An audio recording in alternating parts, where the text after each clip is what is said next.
señor Costa. O último día de ser o único carteiro en toda a illa.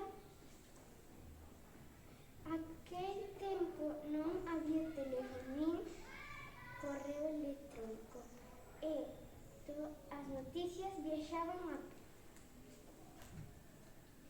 Ser carteiro non era unha tarefa doada.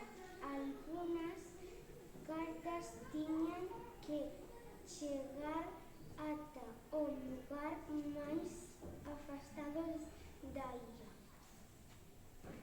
e outras a destinos máis profundos.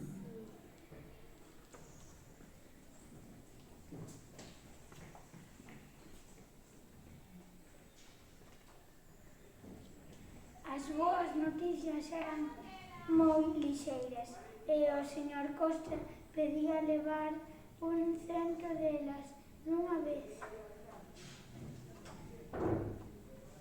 As malas noticias pesaban tanto que, aínda que só fose unha, sempre se lle facía difícil de transportar.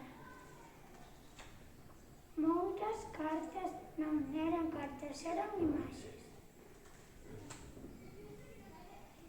Pero a maioría só tiñan letras e para os avós que non puideran ir á escola eran difíciles de comprender.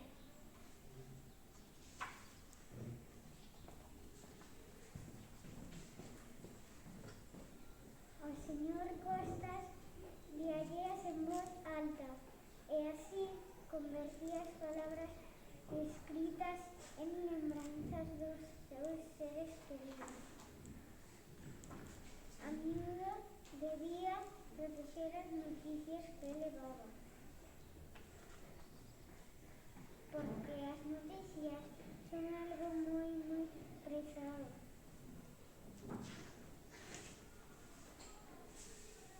Son indispensables para as persoas tanto como o é a comida.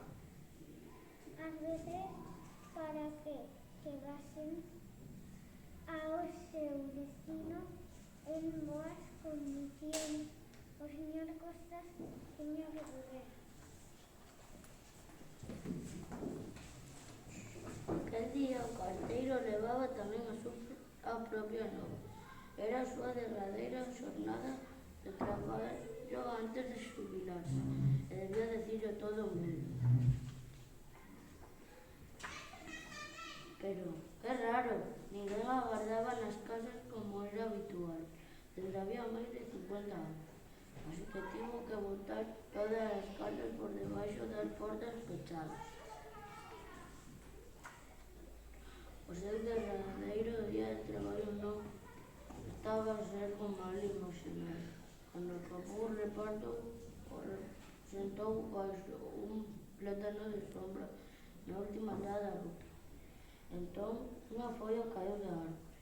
Olhou un instante coa lixeira brisa da tarde e meteuselle na saca. Inclinouse para mirar e daquela viu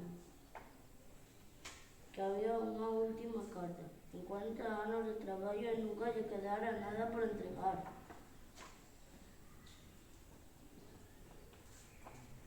Non sobre non aparecía o destinatario, só un enderezo, o nome dunha praia no outro lado da illa, onde xa non vivía ninguén. O señor Costas sentíase moi canso, pero non podía deixar unha carta sen entrega. Alguén estaba a esperar por ela.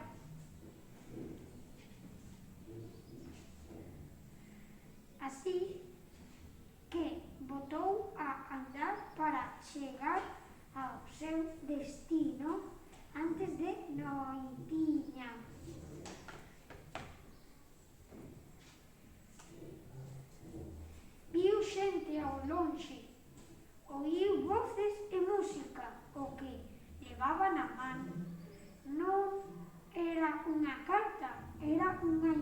non é